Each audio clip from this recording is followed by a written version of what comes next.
Saludos, soy Luis Bravo y en esta oportunidad estaremos hablando sobre el trastorno sádico de la personalidad. Estaremos hablando sobre sus características. Este trastorno sádico de la personalidad no está recogido en el Manual Diagnóstico y Estadístico de los Trastornos Mentales de la Asociación de Psiquiatría Americana, pero tiene una importante conexión con la psicopatía y con el asesinato en serie. Entre los trastornos de la personalidad, la psicopatía y el trastorno sádico de la personalidad, son los dos tipos de trastornos que están más frecuentemente relacionados. La psicopatía suele acompañar al asesino en serie y hay que tener en cuenta que este trastorno de personalidad, cuando intentamos comprender el fenómeno creciente de los asesinatos en serie, se correlaciona. Las personas con trastorno sádico de la personalidad mantienen relaciones crueles, mantienen relaciones humillantes y agresivas con otras personas.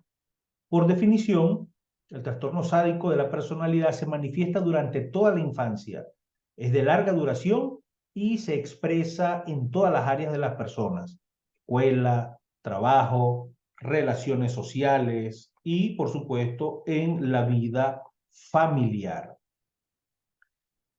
Recordemos que la personalidad es un constructo que hace referencia al patrón de pensamientos, de creencias, modos de ver el mundo, y los comportamientos en gran medida van a ser adquiridos a lo largo del ciclo vital que se mantiene a través de las situaciones y del tiempo.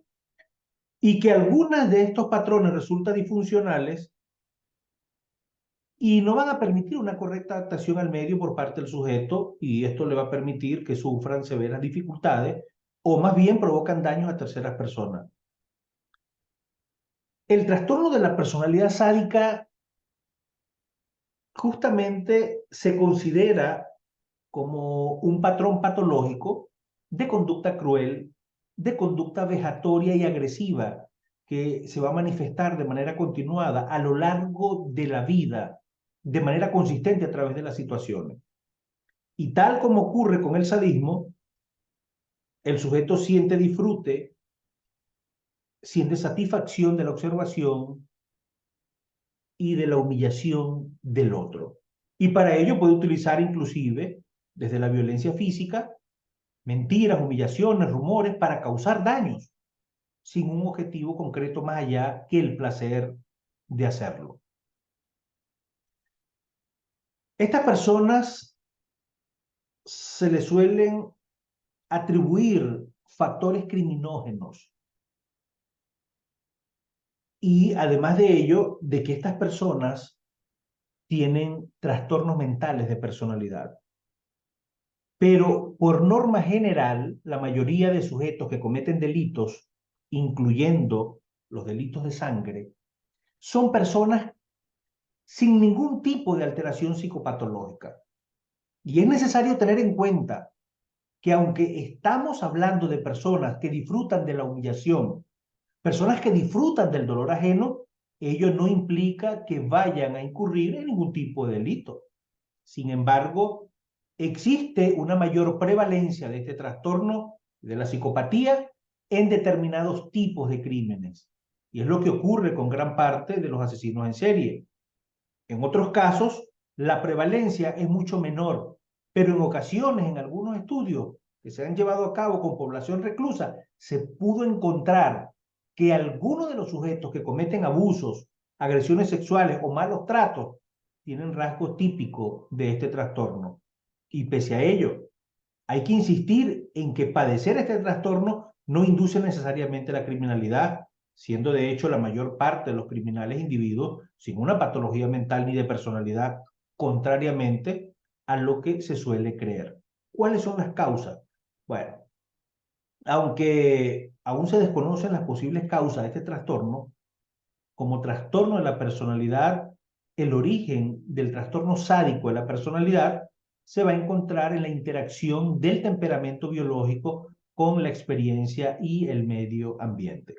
Y en este sentido, se propone que en muchos casos puede surgir en parte de elementos bioquímicos cerebrales y que pueden estar implicadas en áreas como el sistema límbico y el sistema de recompensa, inclusive el sistema de aprendizaje, como por ejemplo en situaciones de violencia intrafamiliar o abusos sexuales o físicos, que de manera continuada a lo largo de la vida de las personas están aprendiendo, ¿verdad? Un comportamiento modelado y asociado al poder y al placer.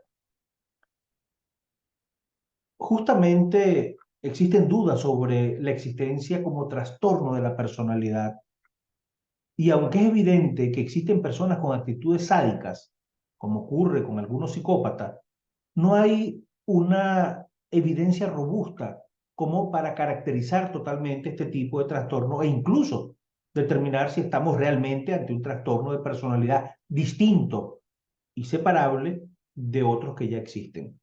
Las clasificaciones diagnósticas se centran especialmente en lo conductual sin profundizar entre los aspectos emocionales y cognitivos. Se requiere de mayor investigación al respecto con el fin de obtener más datos.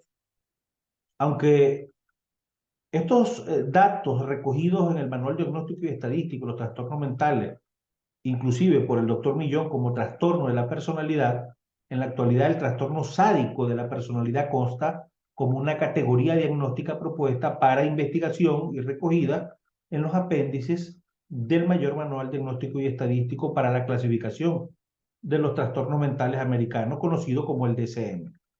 Inclusive, parte de la Asociación de Psiquiatría Americana. Aunque a simple vista se puede observar que psicopatía, trastorno antisocial y trastorno sádico de la personalidad están íntimamente relacionados. De hecho, en muchos casos concurren en un mismo sujeto y se trata de clasificaciones que no son sinónimas. Entre los casos se comparte una actitud dominante en el que suelen cometer engaños, vulneración de derechos para obtener sus objetivos y que a menudo con ausencia o dificultad para la empatía y el remordimiento van a estar presentes. Sin embargo, la obtención de placer y de gratificación con el sufrimiento y la dominación, que son el núcleo de este trastorno, no son absolutamente definitorios ni del psicópata, no todos los psicópatas son sádicos, ni del sujeto con trastorno antisocial, y que del mismo modo que un sujeto puede ser sádico sin ello por burlar ni violar las normas sociales ni las leyes, algo extraño en el trastorno de la personalidad antisocial que sí puede estar presente. Soy Luis Bravo y nos vemos en una próxima oportunidad donde estaremos hablando de estos temas interesantes y circundan el universo del cerebro humano.